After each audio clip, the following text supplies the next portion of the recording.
Well, hello and welcome to the inaugural podcast of the Digital Project Manager. Thanks for tuning in, and let me tell you a bit about what we're going to cover off today, and then we'll get straight to it. I'm going to tell you a little bit about the Digital Project Manager. I'm going to tell you a little bit about myself and what you can expect from this Digital Project Management podcast. But by way of very brief introduction to start things off, I'm Ben Aston. I'm the founder of the Digital Project Manager site, and that is the digitalprojectmanager.com.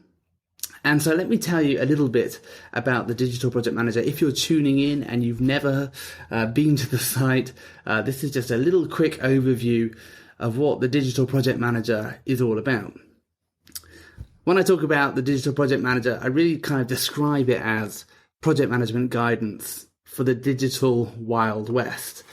And I call it kind of the digital Wild West because it's the kind of agency studio world where the kind of ordinary rules of project management don't seem to work very well. The kind of classic methodologies just don't seem to fit. And so we kind of have to work around it. And so it really is the site that I've created, the Digital Project Manager. I describe it as the home of digital project management. Inspiration, we've got how-to guides, tips, tricks, tools and funnies. And we've got jobs too, and we're introducing and rolling out training as well. So it's project management guidance for this crazy digital Wild West, where we've got some crazy clients, we've got tiny budgets, we've got stupid deadlines, and we're trying to deliver projects in the midst of it all. So a little bit of background about the site. We founded, that's me, myself, and I founded the site in 2011. I've now got a guy called Guy who helps me run the site. But since then, in 2011, we launched, so more than 5 years ago now I've been running, and it's now become one of the largest and most credible platforms for digital project management information and thought leadership out there. There aren't many sites on that. A few have come and gone. But we get around 55,000 views every month. So thanks for everyone who reads all the articles. And it's really it's a rapidly expanding industry. Obviously, digital is growing really fast, and so the demand for digital project managers is growing. And so we wanted to really create a site that supports project managers through that. And our kind of vision for what the Digital Project Manager site is all about, it's about elevating the conversation around digital, around project management, but around leadership too. And in creating the platform, what we're really trying to do is give a voice to digital project managers. And that's partly through the site. We publish articles from different digital project managers and also people who aren't, but who've got interesting perspective on topics that we might be interested in. Also want to kind of elevate that conversation through this podcast actually, and have debates and discussions through that. But also as well, we have a Slack team. So if you haven't joined our Slack team, head over to the digitalprojectmanager.com, click on community, and you can sign up to join our Slack team. And that's totally free. And we don't charge for that at all. So come and join the conversation.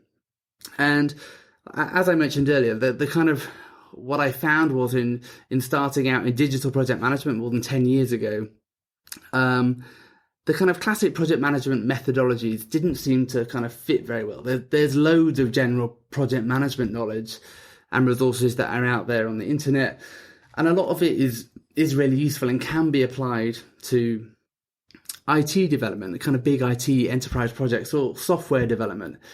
But the things that kind of we seem to do in the agencies that I worked at and the studios I was in, those kind of methodologies and those processes didn't seem to, we couldn't really apply them very easily. We were working on these kind of rogue, fast and loose projects.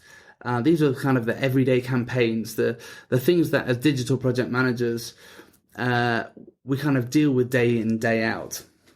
And these kind of standard methodologies didn't work so well. And so that really was the point of starting the Digital Project Manager. When I started out, I found it very difficult to find any resources of anyone talking about or explaining ways of doing things other than the kind of classic project management way.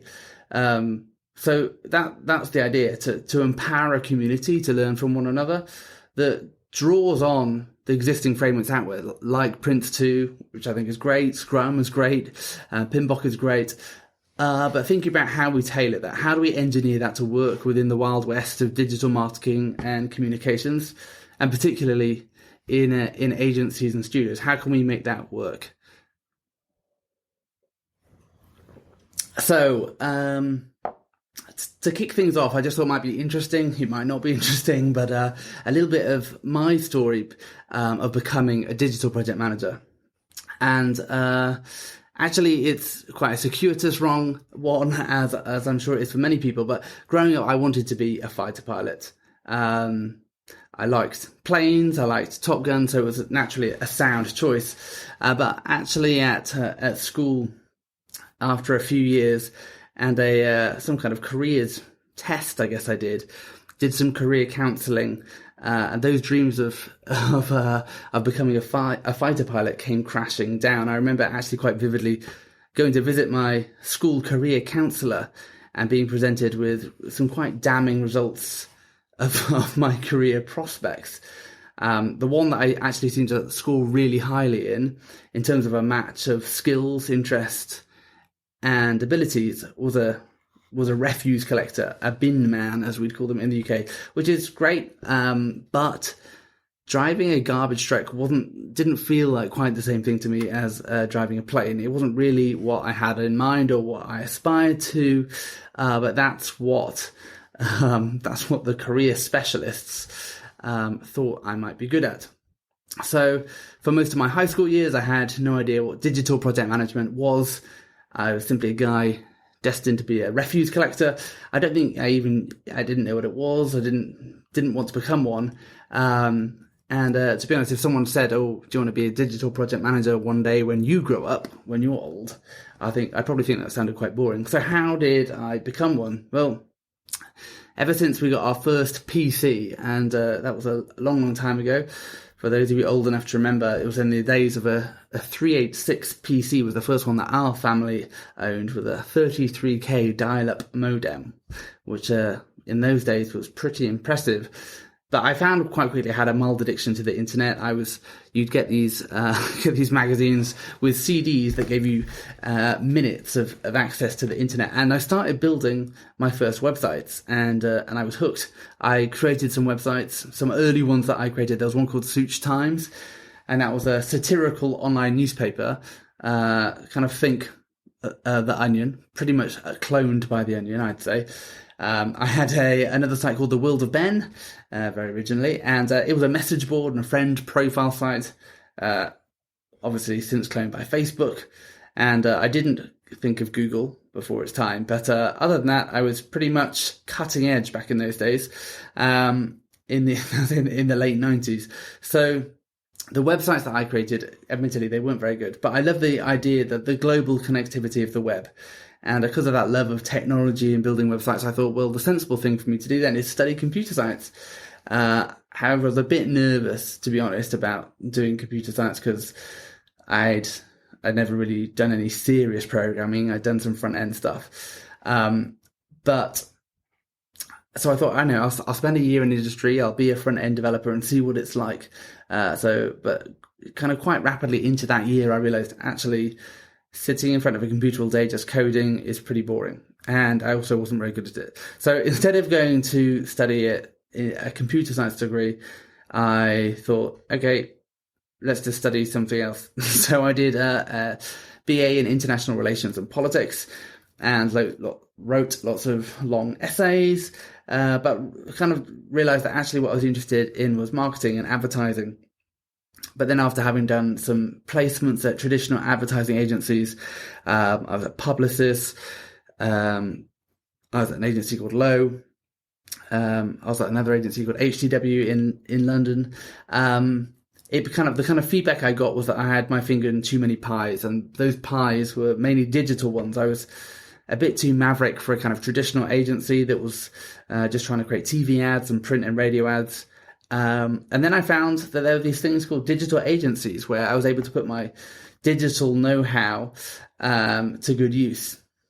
And I realized that actually this is what I was enjoying playing around in my spare time at home, and there were actually people out there who did this for a living. So I became an account manager, or an account executive at Wonderment Interactive, and I progressed to an account manager. And then I realized that actually, because I was quite kind of hands-on in my digital knowledge and expertise, I'd probably make a good project manager, or so I thought at the time. So I made this switch. I was a hybrid producer kind of role at an agency called Dare in London, and that was a lot of fun. We won lots of awards working on some big accounts there, and since then I worked at another agency in London, and kind of moved up the ranks to become the director of project management at an agency in London, and really built out a project management team there, and the kind of digital project management discipline within the agency. And then I spent some time at DDB as a freelancer.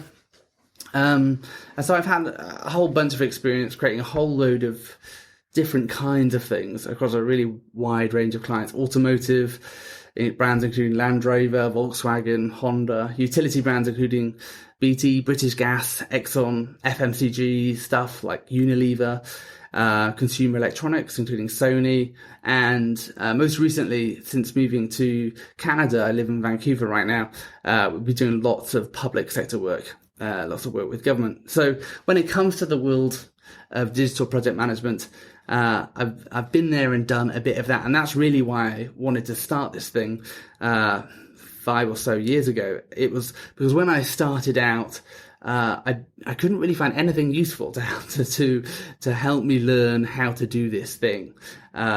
When I made that transition from an account manager to a producer and then project management, I was kind of going a bit blind. And so really I just wanted to share with others some of those experiences and what I've learned along the way, so that others can get a bit of a head start. So there's my story. I hope that was mildly interesting, but it just gives you some context into what the digital project manager is all about, and the background to this website. So finally, just what to expect from this podcast.